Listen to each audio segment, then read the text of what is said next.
Good morning, good afternoon, and good evening, everyone. My name is Linda Diganji, and I will be moderating today's webcast, the Industry 4.0 Maturity Index in Business Application. This webcast will be recorded for replay purposes and will be sent to you at the end of the session. Before we get started, I'd like to cover a few housekeeping items. At the end of the presentation, we will take questions from the audience. To submit a question, please use the Q&A widget at the bottom of your screen. If you feel as if your slides are delayed, press F5 on your keyboard to refresh the console. Also, on the right-hand side of your screen, there are tips for the best webcast experience for your reference.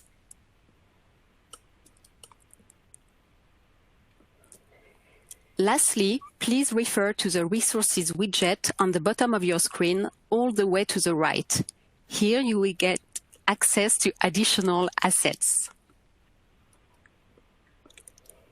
If you would like to be followed up directly after this webcast, please use the URL widget also found on the bottom of your screen. We are thrilled to have three great speakers with us today. Heppelmann, General Manager Connected Operation at PTC, Henning Kagermann, Chair of the Acatech Board of Trustees, and Hocken, Managing Partner, Industry 4.0 Maturity Center. We have some great content planned for our session today, and with that, I will turn it over to Heppelmann to start us off.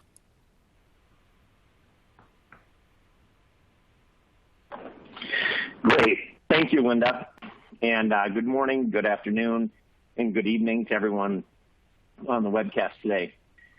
We have an enormous turnout for this webcast, so I want to thank everyone for joining us to discuss these Industry 4.0 best practices, experiences, and progress from industry. Personally, I'm honored to be joined today by Professor Kagermann, and who's the chair of the Acatech Board of Trustees, and one of the original and most influential thought leaders on the topic of Industry 4.0, along with Hocken, managing partner of the Industry 4.0 Maturity Center. Thank you, Henning and Christian, for making yourselves available to share your experiences and insights with today's audience. Before diving into the panel discussion, let me guide the audience to where you can go to download copies of the updated Industry 4.0 Maturity Index and the newly released companion document using the Industry 4.0 Maturity Index in Industry. In a nutshell, this launch of the updated content reflects an important step from theory to practice, where both documents have been deeply informed by incorporating feedback from real-world experiences. You can find copies of the two reports at ptc.com or either of the URLs listed by Acatech.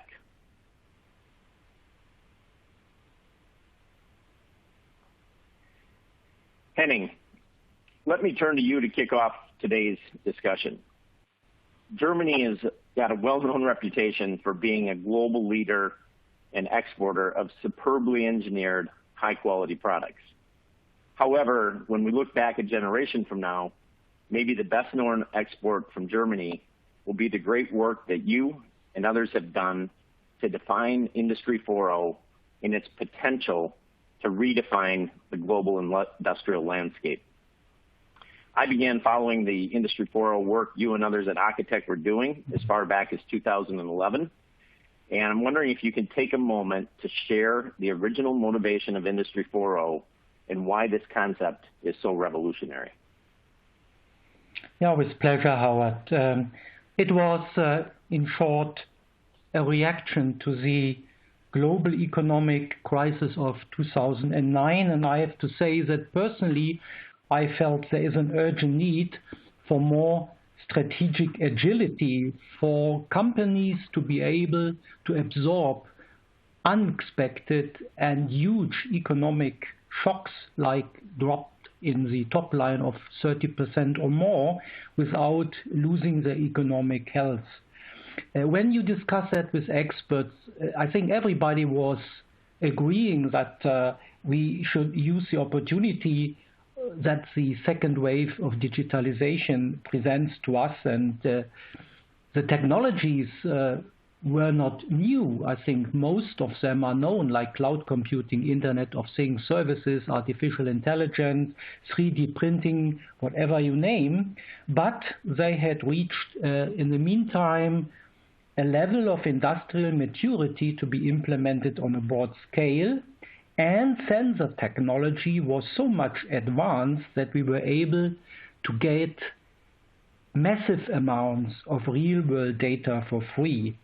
That obviously applies to all areas of business, but one of the lessons learned from the economic crisis was that those countries survived better that had a strong manufacturing background, like Germany, and therefore I think we focused at the beginning on the manufacturing sector. So if you look into a factory of the future, then it's obvious these factories are hyper-connected. Products, machines, operators are all smart, and they act more autonomously than before. A key concept is a digital twin, which helps to map the factory itself, all elements of the factory, even, I think, the workers, into the virtual world. And with that, I think you get completely new opportunities.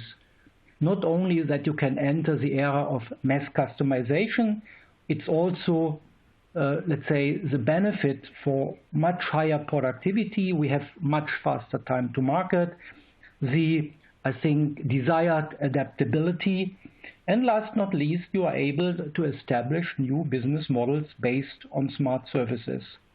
In addition, from the very beginning, we were also looking for more resource efficiency, because we felt we have to help companies to enter the next level of more, let's say, a sustainable business.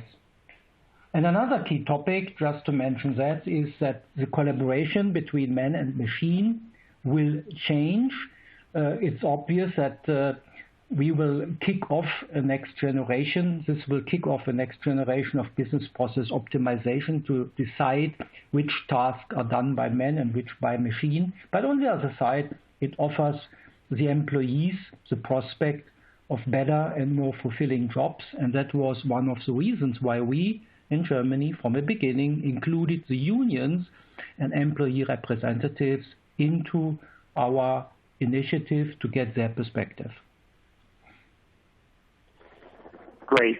Thank you, Henning. And I think we all would like to forget the crisis of 2008, but we'll come back to that topic in a moment. You know, perhaps we're entering something similar again.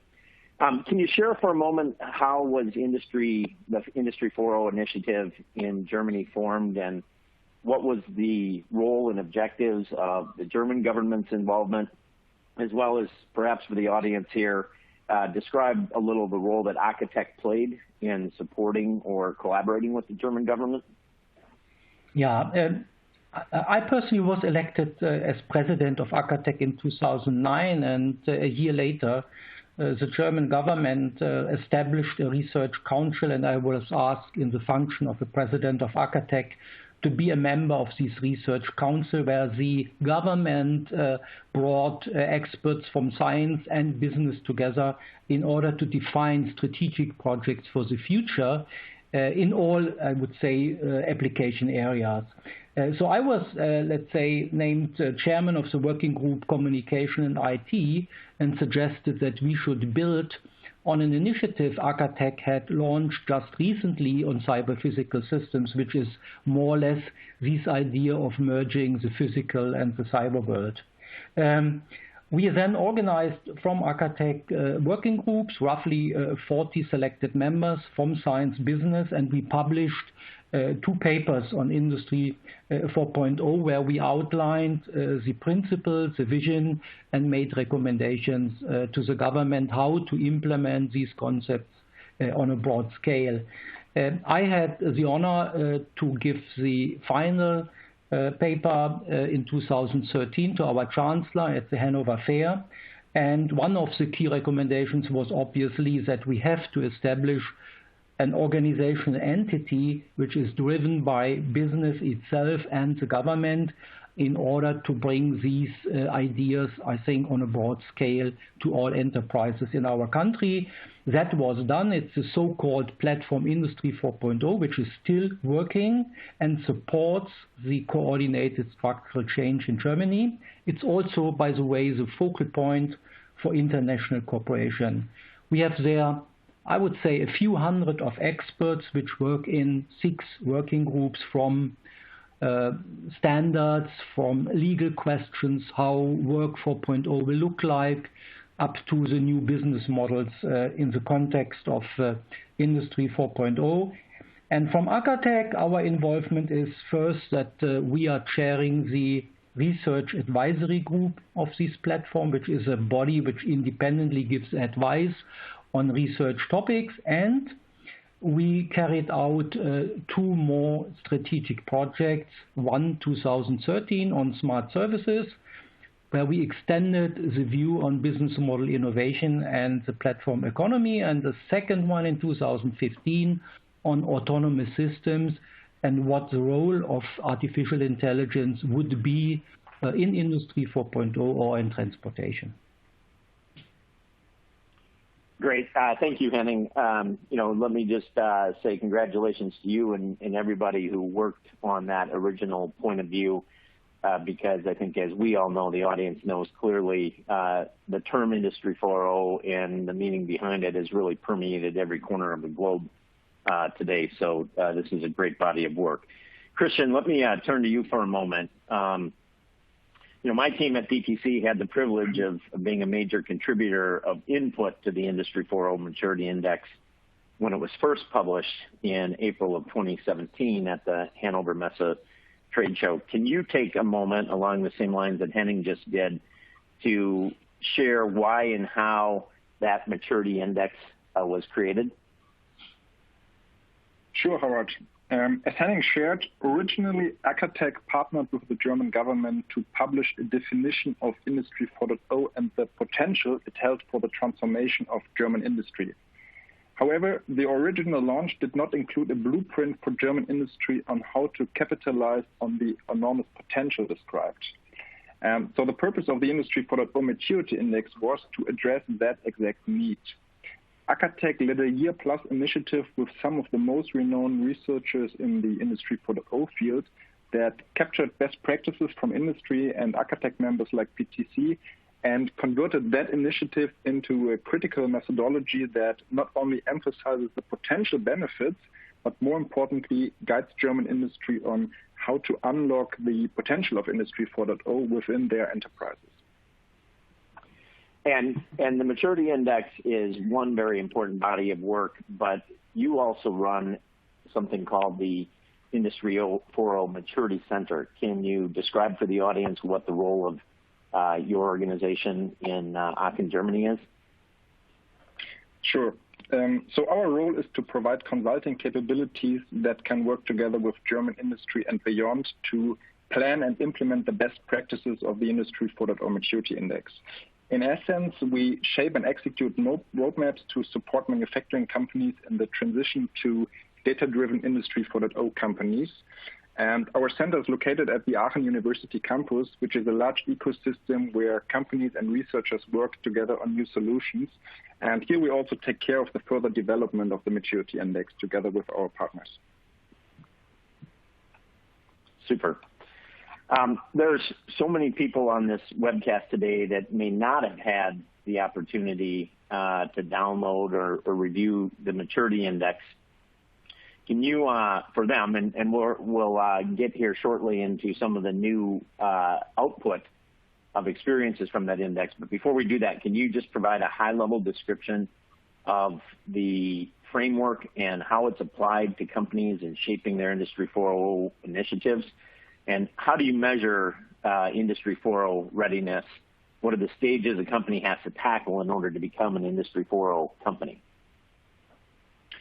The Industry 4.0 Maturity Index helps companies to develop a blueprint for their own transformation.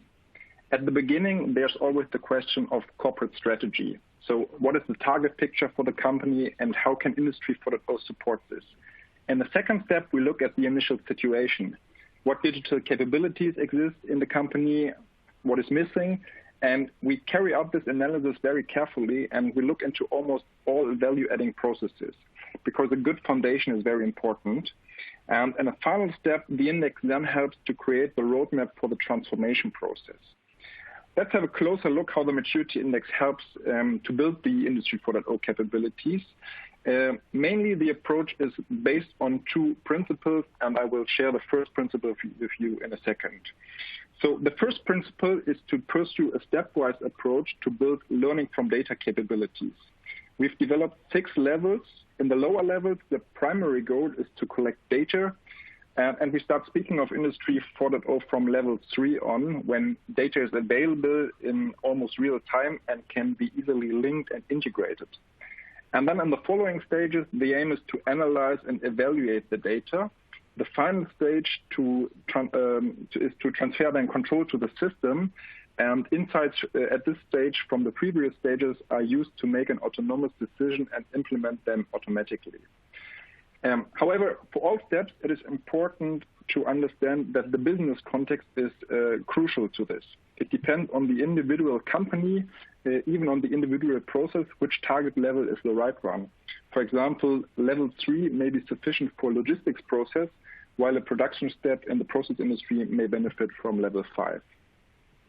And you already see the second principle on the screen. So it is important to have a 360-degree view on your transformation. In addition to technical aspects like machine connectivity and integrated systems, employees must be involved and educated. It is not enough just to develop technologies to a high level of maturity. Because especially the current time shows the importance of an agile organization and a modern corporate culture. Therefore, the index deals with the areas resources on the top left side, information systems on the top right side, organization on the bottom left, and culture. And keep in mind that balancing these 4 areas is important. So now that you know how the index works, it's probably interesting for you to look at the first results. So what do you think where companies currently rank? What we found out is that the average of all companies measured by us is between connectivity and visibility. So the study shows that organizational and cultural skills are on average a little better developed than the other 2 areas. But more on this later. Great. I want to come back to Professor Kagermann in a moment, but before doing that, I have one more question for you to help baseline the audience.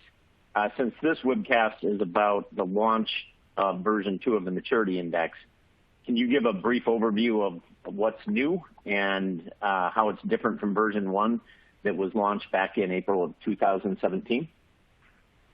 So the main difference between the 2 versions is that in the newer version, we focus on the experiences that companies have made in the last 3 years. Yes? So major transformation initiatives have been started with the help of the Maturity Index. And we had a close look at this and took surveys and different measurements of up to 70 different companies with a total of 2,000 data points that we've measured. Great. Okay, before we dive into some of the results from what's happening on the ground today, I want to take a moment to just understand our audience, and so that the audience can understand who else is on the phone today. So I'm asking everyone to take 5 seconds to raise your virtual hand and let us know which function best represents your function or role in the company or business that you work in. So if you can just go ahead and fill out this very brief survey, we'll give it 5 to 10 seconds, and then we'll move on.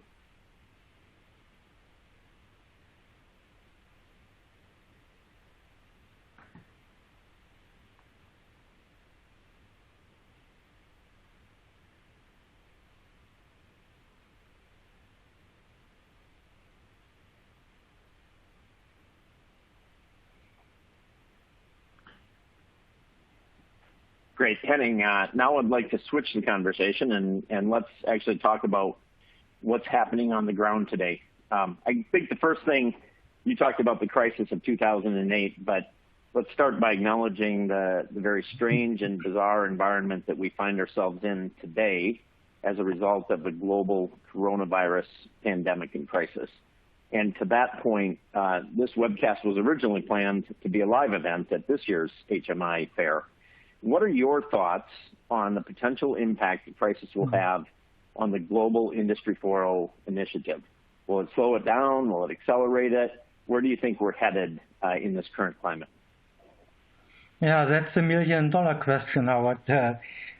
All experts I have talked to so far agree that one lesson from the pandemic is we must accelerate the digital transformation, and that in all areas of our life. The need for agility, for fast adaptability to new circumstances, to resilience, that is only reinforced as a result of the pandemic, and that's exactly, I believe, what Industry 4.0 delivers: an agile learning organization built on the foundation of cyber-physical operation. With Industry 4.0, we shift more work from the physical to the cyberspace, which would support the transition to more blended work, what we are just practicing in, I think, switching from home office to working, let's say, again, in the enterprise and back. And also to what some people now coin a lower contact economy, where we have to take care that there is less physical contacts in order to mitigate the risk of this pandemic. And I think all these are good reasons to believe that the crisis will accelerate the digital transformation, and in particular, the Industry 4.0 implementations. Yeah, I think we agree with that point of view. This is certainly an enabler for more agility and flexibility, and believe that it will be a catalyst for companies to move faster, not slower. From your perspective, how do you feel companies, or countries for that matter, are doing in their Industry 4.0 pursuits? As a thought leader in this space, are you satisfied with the overall progress that companies are making, and what advice would you give to today's industrial leaders on this topic? A few companies have really built smaller greenfield factories just to explore the potential of Industry 4.0, and I had the chance to speak to a few of the owners of those greenfield factories, and interesting enough, they all confirmed that the improvements they achieved were even beyond their original expectations in both productivity gains and speed. And I think that's the reason why I believe it will be extremely difficult for latecomers to keep pace with companies that are becoming more and more digital, because, let's say, once you recognize it is important, it takes you not only a few months, it takes you a year and more, and then I think you cannot catch up any longer. On the other side, if you look to reality, then nearly all companies are faced with a challenge not to build greenfield factories. They are faced with the challenge to upgrade the existing factories and also to upskill the existing workforce. And that is a challenge in particular for small and medium-sized companies around the world. That's also why we saw in 2013 in Germany a somewhat slow start, in particular amongst SMEs, and it was one of the key goals of this platform, Industry 4.0, to give support to small and medium-sized enterprises through learning factories, etc. Since then, I have to say companies are more and more aware of the potential, and if I look to the last survey that was conducted 2019 in Germany, it shows that now 2/3 of all companies asked have already implemented Industry 4.0, or they are in the process of planning to implement Industry 4.0 projects. Only 3% believe that's not important for them. So therefore, I think it's important. or we can conclude that nearly everybody is convinced it's the right way to go. But on the other side, it's also important that they don't focus on manufacturing optimization only, but also on business model innovation, on the new ways of working and, let's say, changing leadership and culture. Great. I know one question I used to get when I could travel. None of us are really traveling much today, but is, whether I was in the United States or I'm in Europe or Asia, frequently I would be asked the question, how do the different countries compare in terms of their focus and their progress on Industry 4.0? And I know you travel specifically on this topic, engaging government bodies and companies and different industry groups across the world. So from your broad perspective, is there a difference in how countries are interpreting this opportunity? For example, is it different in Germany than the United States, Japan, or Korea? And maybe a companion question, is there a need for more global collaboration and standardization? Mm-hmm. A few years ago, we made a survey where we asked representatives from the different countries what their key objectives are. And interesting enough, at that time, that's a few years ago, you could see that the US and China tended more to business model innovation, whereas, for example, Germany and Japan had a stronger focus on the optimization on the manufacturing environment. I think, looking back, and I said it at that time, the US was right. Business model innovation at the end is more important.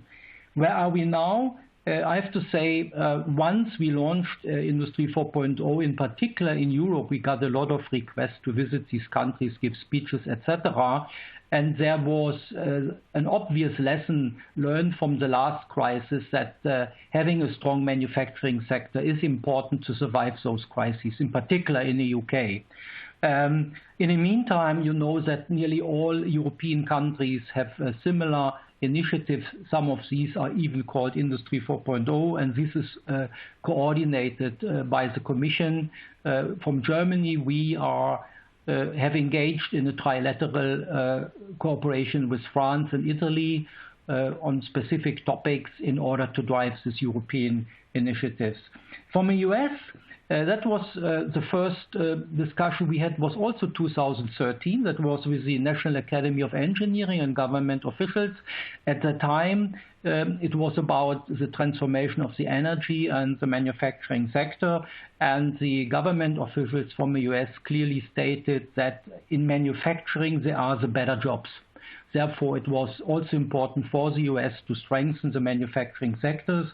And as we all know, they had established these industrial internet consortium. We are, let's say, collaborating with this consortium. If you compare the approach, it's more horizontal, it's more focusing on the, let's say, implications of the Internet of Things across all industrial sectors, whereas we are more diving deeper into manufacturing. And we found a good overlap in the area of smart services where there's strong collaboration.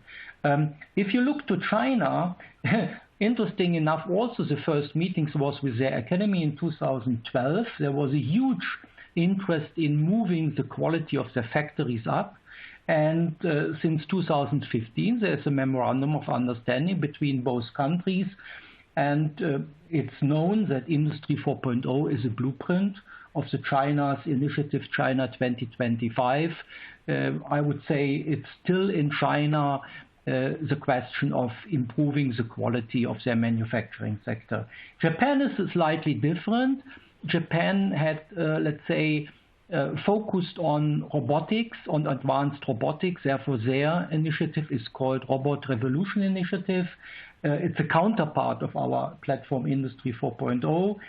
We work in particular on standardization, and recently, after we published our smart services paper, Japan announced in 2017 their initiative Society 5.0, where they wanted to use the second wave of digitization in order to solve societal issues, in particular that of an aging economy. And recently we published a paper with them on human-machine interaction. So Japan is more coming from, I would say, solving societal issues and, let's say, improving competitiveness of enterprises. Last not least, in Korea, there is regular meetings. Korea has a slight different approach. They want to build 30,000 smart factories. Let's see if that works. And they are focusing on nearly all industrial sectors, so not so focused as in Germany, and have a special interest in small and mid-sized enterprises, but we know their situation is different than the German situation because they depend very much on the large enterprises. So in a nutshell, that's where we are. Is there a need for international cooperation? Definitely. Business is global and value chains are global. We see it today. So we have to ensure interoperability of solutions from different vendors coming from different countries. And here it's not only about, I would say, technical interoperability like we have it with, I would say, OPC, UA, or whatever you are, but it's more about semantic interoperability. And that's why from the very beginning, nearly all countries developed their reference architecture, which is a collection of all standards you need in order to build, let's say, initiatives like Industry 4.0. Another key point is that was invented in Germany, so-called asset administration shell, which is, I would say, a methodology and a description how to move any physical object to the cyber world in, let's say, defining the corresponding digital twin. And last but not least, it's important that we cooperate because we can share best practice, we can learn from each other, and I think we can push things jointly forward. Great. Thank you again, Henning.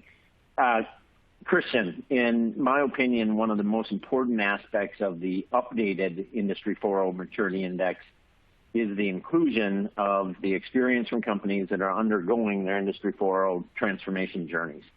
I know your center, the Industry 4.0 Maturity Center in Hocken, has conducted more than 70 studies for manufacturing companies on this topic. Can you share with the audience how the typical company is progressing with their journey today? That's right, Howard. So we've investigated over 70 companies from a broad range of industries. And what we found out is that 80% of the studied companies have already taken the first steps towards connecting their machines, systems, and people. So they are on the connectivity level. Good progress, but there's still a long way to go. None of the companies have yet attained maturity stage 4, which we call transparency, or higher on a global level. A small proportion of companies, so 16%, is still starting out on their journey and have yet to move beyond the maturity stage computerization. So to date, just 4% of the studied companies have attained an average maturity score of 3. Since Industry 4.0 is defined as beginning at the visibility stage, which is stage 3, only a small proportion of companies can be said to have successfully accomplished digitalization or digitization of the first 2 stages. So that said, they now started working on their large-scale implementation of Industry 4.0. Okay, great. And what are some of the key differences that you see, between the different companies that are in this journey right now? So we found out that companies can be divided into 3 overall categories based on their current progress towards implementing Industry 4.0. The laggards, who are still at the computerization stage, the beginners, who are at the connectivity stage, and the leaders, whose average maturity score puts them at the visibility stage. We did not only investigate technical aspects, but tried to draw a holistic picture of digital transformation. And that's why we are assessing the 4 areas in order to see differences in the development. And we've used over 2,000 data points that went into this analysis. Companies in the laggards group show a widespread in the development of their Industry 4.0 capabilities. Take a look at the lines at either side of the blue box. The maturity scores ranges from 1 to 3.3, and we observed the same wide distribution in the group of beginners. And this distribution indicates that capabilities are developed very unevenly across different business processes and that the different areas are not balanced. So the most important principles of the Industry 4.0 Maturity Index are not yet fulfilled in these groups. In the leaders group, on the other hand, the average scores are very similar to each other. So the analysis shows a much smaller spread in the maturity stage. So these group scores between 2.6 and 3.7. And the leaders have recognized the importance of the guiding principles and tried to attain a similar maturity stage across all processes and areas. Great. And since successful transformation, isn't just about technology, we say that often, and I think one of the great things that the report highlights are those 4 areas and the need to develop the softer capabilities in an organization across resources, information systems, organizational structures, and cultures. What insights might you share from the companies you've engaged with on how they're doing with respect to aligning both the technical and the non-technical aspects of digital transformation? How do the different success factors compare to each other? Well, companies have already achieved a quite high maturity stage in the culture and organization areas. In culture, 31 of companies have reached the visibility stage or higher, and in the area of organizational structure, 86% of companies have at least reached the connectivity stage. So the studied companies are thus making good progress here. However, the analysis indicates that companies still have a long way to go on the technological front. Just under half of them are still at the computerization stage in the resources area, meaning that they yet have to achieve widespread connectivity of equipment and people. And the similar situation is in the information systems area. 45% of companies have still not achieved extensive horizontal and vertical integration of their IT systems to, for example, provide data in near real time. Great. Thanks, Christian. Henning, I want to come back to you for a moment. I personally have seen a dramatic increase in the number of companies that are launching formal Industry 4.0 initiatives, which is a positive sign that industry is starting to grasp the fundamentally transformative nature of the Industry 4.0 opportunity. However, I think we're all aware of many other reports from industry about the growing frustration that many companies have regarding what we popularly refer to here in the United States as pilot purgatory. Although everyone enters these projects with good intentions, in your opinion, what are some of the key reasons that a significant percentage of these projects never achieve the intended impact at scale across their organizations? Howard, I have to admit that at the very beginning, I felt that too many companies have used this label Industry 4.0 or even the label 4.0 just for marketing reasons. You could see it at Hanover the years to come. Everybody was highlighting certain projects in order to show that they are up to date. In reality, I think it's a long-term strategic transformation, and this transformation, from my point of view, must be initiated, led, and supported by top management. I think top management cannot delegate this. I say it ever and ever again to the owners of medium-sized companies that the owner or the CEO has to drive these initiatives. I also have to say that in Germany, I mentioned this, we had very good experience, including the unions and employee representatives from the very beginning. I remember that we had sessions with 90% employee representatives alone. I was invited from the unions, and most of the people were driving home and asking their management, what are we doing? So I think you have good allies from the employee representatives because they understand, I think, the benefits of this transformation. It's clear that companies should carefully select those areas where it implies significant and scalable benefits. That is not obvious from the beginning for all industrial sectors. I remember at the very beginning people felt it's only important for the discrete industry, which is not. I remember questions from people, let's say from nuclear power plants, what's in for me, at least improving the quality and the maintenance system, etc. So at the end, the implementation, as Christian said, requires a holistic approach. It's not just a technological upgrade. It's about new business models, as I said, new ways of working.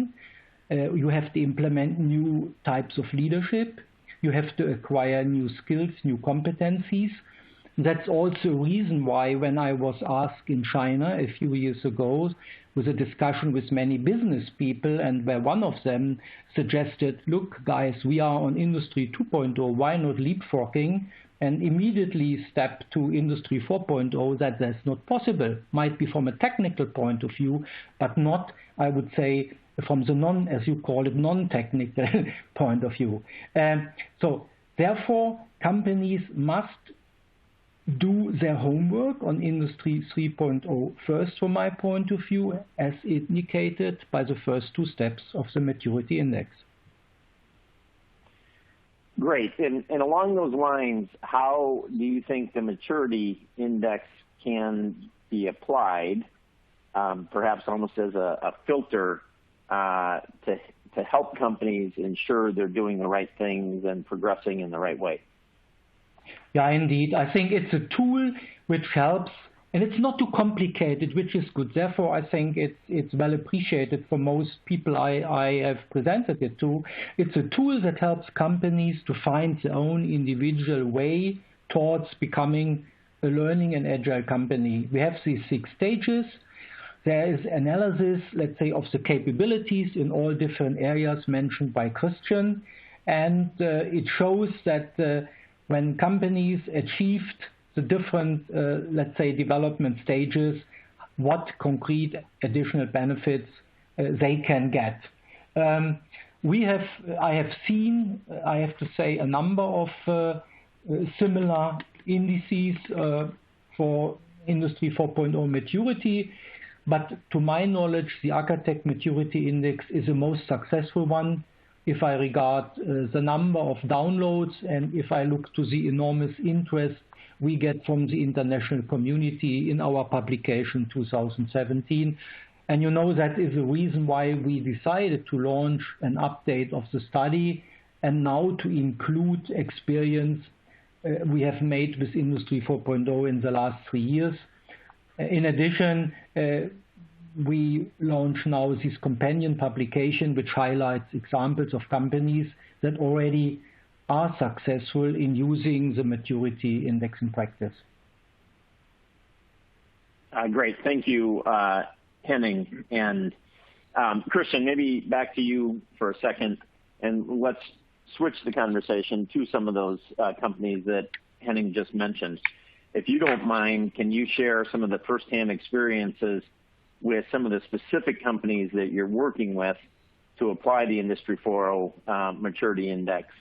And can you also give us a sense for the type of companies that look to your center for applying the index? Is this from a certain industry, automotive or consumer product goods, or is it a certain type of companies that are pursuing this, small companies versus large companies? Please share what you're experiencing in the companies you're engaged with. So the approach works in almost all industries. It is one of the standard tools in the automotive industry and in the discrete manufacturing industry, but we have also carried out many projects in food and beverage, process industry, including steel, and in the pharma industry. The approach can be used by all companies. However, it is especially useful if the company is a little bigger. So, for example, if the company has several plants or rather complicated processes. Since you're asking, I'd like to share 3 examples of companies with you that use the maturity index. The first example is ZF, one of the largest automotive suppliers, which is working with almost all major car manufacturers. ZF has an impressive product range. Many products have been added in recent years and decades through acquisitions of other companies. However, this also means that the starting position in the 220 plants worldwide is often quite different. So in order to leverage Industry 4.0 at scale, the management board set up a unit called System House Industry 4.0 with more than 20 digital consultants. The Industry 4.0 Maturity Index and our platform is used by the consultants to develop tailored roadmaps for plants. And all these roadmaps can then nicely be linked to form an overall roadmap for divisions or even the entire enterprise. And this actually helps that a lot to exploit synergies at high pace. The second example I'd like to share is about Kurarai. Kurarai is a global active Japanese chemicals company, and we've performed an analysis of a 3-part production chain in order to increase the overall plant efficiency. The roadmap we built here focuses on synergies across plants. So we carried out the selection and implementation of pilot projects, including economic consideration, and the selection of an industrial Internet of Things platform, which is the central element in the IT architecture landscape for data storage and provision, providing need-based, real-time capable visualizations. The last example I'd like to share with you is about Harting, which is one of the early adopters of the index, and many certainly know Harting from the field of connectors, but there are multiple other areas in which the company is active. And Harting is really close to becoming a level 4 company on the global level, and they have the ultimate goal to build the adaptable plant. So experts from industrial engineering, maintenance, quality, sensor technology, but also automation and IT have joined forces at Harting for this purpose. And what they like about our approach is that it also supports very broad visions and covers all steps of the digital transformation. And the roadmap they built with the Industry 4.0 Maturity Index follows the vision to automate control of the entire Harting production system. Great. Thanks, Christian. And these customer or client examples that you just mentioned can be found in that companion document for the audience to know that. Christian, I think it's fair to say that the path to Industry 4.0 is a journey. It's not an event. We don't get to flip a switch and be an Industry 4.0 company, as Professor Kagermann said earlier. I know you've had the privilege of helping so many companies get their Industry 4.0 programs off the ground, but let's talk about what are some of the big challenges that remain to be addressed in order for companies to fully capitalize on this transformation. So what we see at many companies is that they run different prototypes and pilots spread over different departments and plants. Sometimes none of them is implemented in a productive process. So overcoming pilot purgatory is key. Moreover, we see failed projects mainly because they were too ambitious for the current state of the company. And companies now need to scale the right projects to the entire business. And this, from my point of view, requires a planned approach. And this is exactly what the Maturity Index provides. Great. And then what are some of those, you just talked about scaling up, the need to scale up. What are some of those critical scale-up enablers that are central to success? Well, you know, there are digital initiatives around for a while now. And from my point of view, adapting running digital initiatives and regain clarity and alignment on the value they should provide is very important. At the same time, companies should follow an agile approach to iterate continuously. So a transformation office, for example, can support the enterprise-wide change, and they can also introduce agile approaches. On the technological front, building a central industrial IoT platform and a consistent data architecture definitely helps for scale-up. Great. Thank you. Henning, I want to come back to you to wrap this up, and hopefully we can give a few minutes for some Q&A as well. I wanted to give you the last words of advice on today's webcast. I threw this kind of fun slide in here. You know, in a perfect world, we would all be able to just step into this thing called a transmogrifier. That is the pure definition of what transformation means. You're literally changing a state.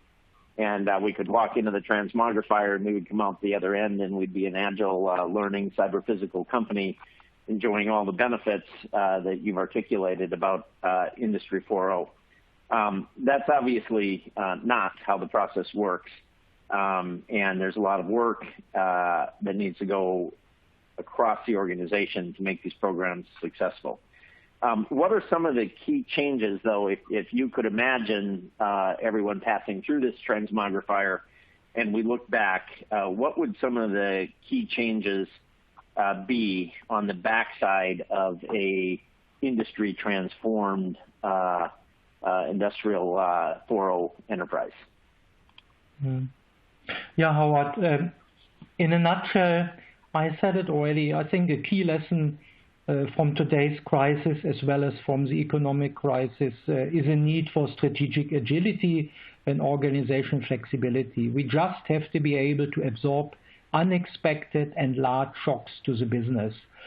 We made back in 2013 3 promises, which I believe are still encouraging, and we still have to prove that we can deliver on them. But I think they were part of the success of Industry 4.0. To enterprises, significantly higher productivity, faster time to market, and fast reaction to consumer demand. For employees, better work, improvement of work-life balance, relief from the boring routine cognitive work and demanding physical work. So in summary, the prospect of better and more fulfilling jobs.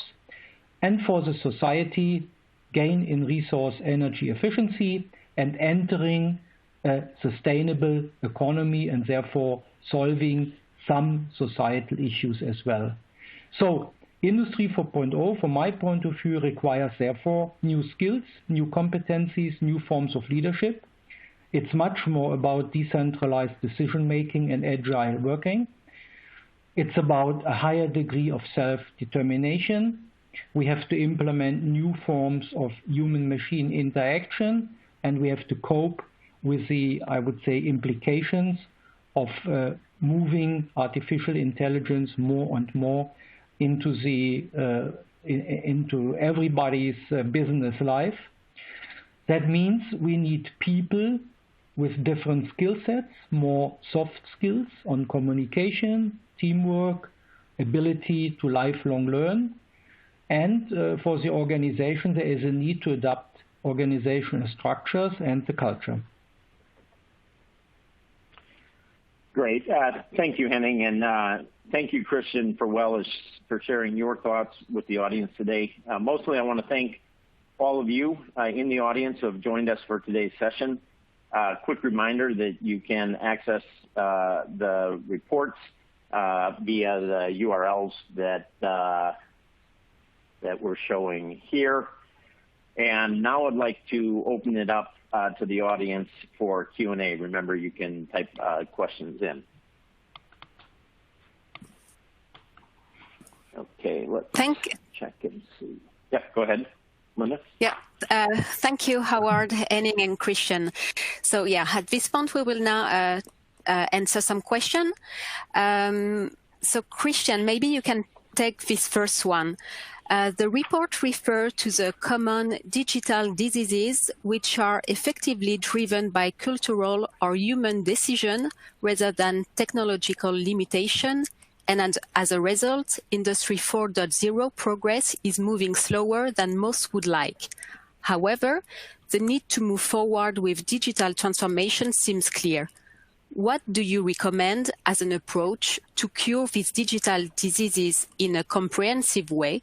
What actions should companies take culturally and organizationally to get alignment?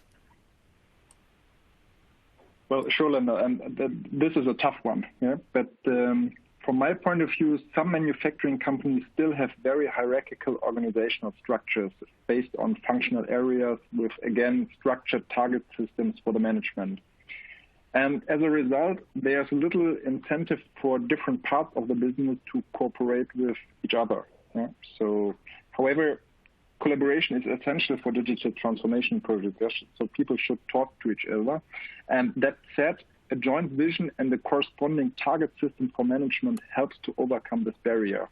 Again, an overarching digital transformation like we've seen it ZF, so a transformation unit, helps with care and communication of the vision.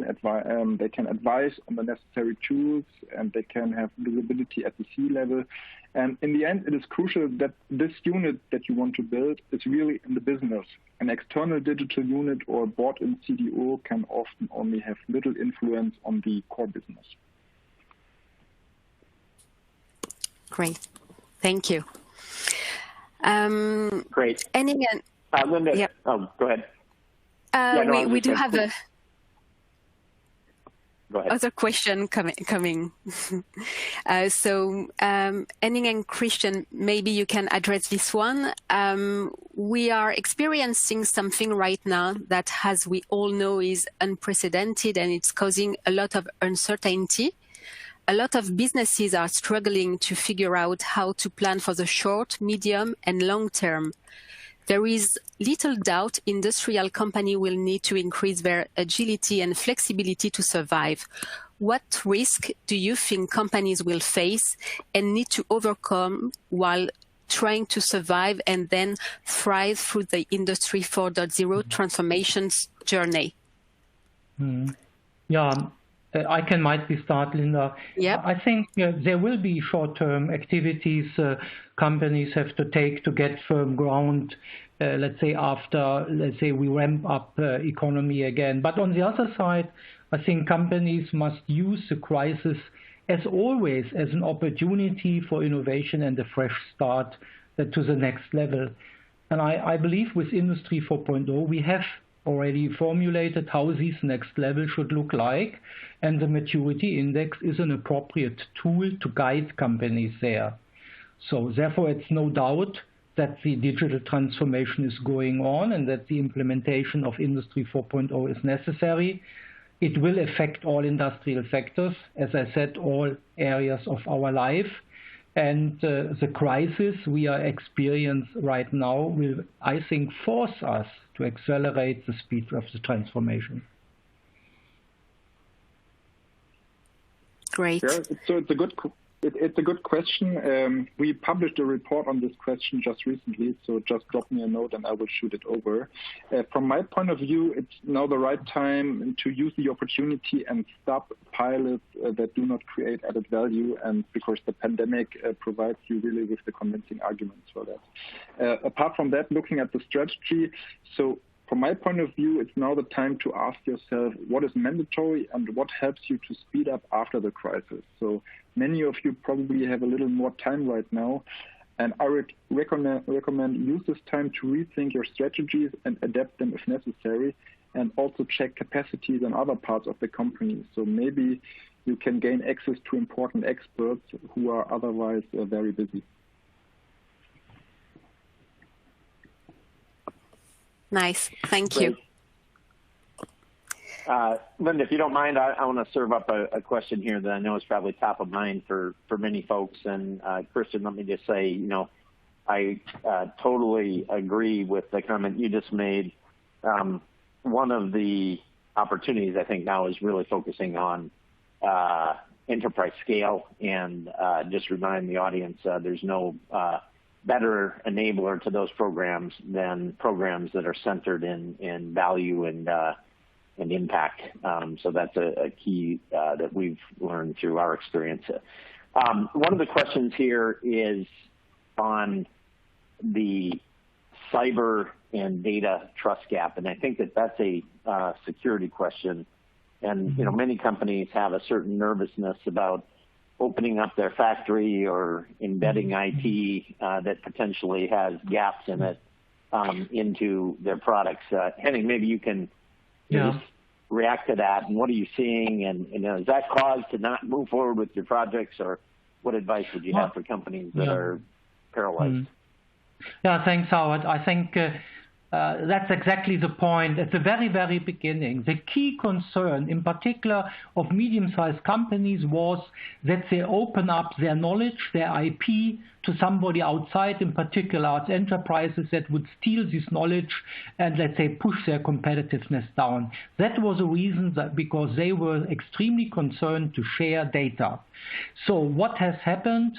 I would say it depends on culture, but here in Europe, we launched 2 initiatives a few years ago. One was called the Industrial Data Space, now in International Data Space, where it was about a trustworthy, secure exchange of data based on the concept that you are the owner of your data and you only share those data to certain people you trust, and you share those data which you agree upon, and. So there are concepts, and in the meantime, just recently, these concepts were extended, let's say, by, let's say, the German government, thinking about, let's say, a so-called Gaia X concept, where it's about, I would say, a networked approach based on security, trustful exchange of data, etc. So there are concepts there, but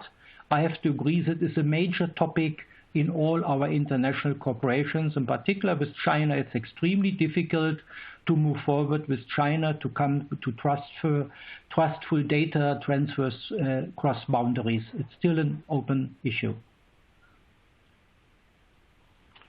Great. Thank you, Henning. I think that's all the time we have for today. I want to extend once again a thanks to everyone who participated. And Linda, I'll turn it back to you to close out the session. Thank you, everyone. Yeah. Thank you. Yeah. Thank you, everyone. So as mentioned earlier, this session was recorded and will be emailed to all registrants. And I'd like also to give a special thanks to Henning, Howard, and Christian for joining us today.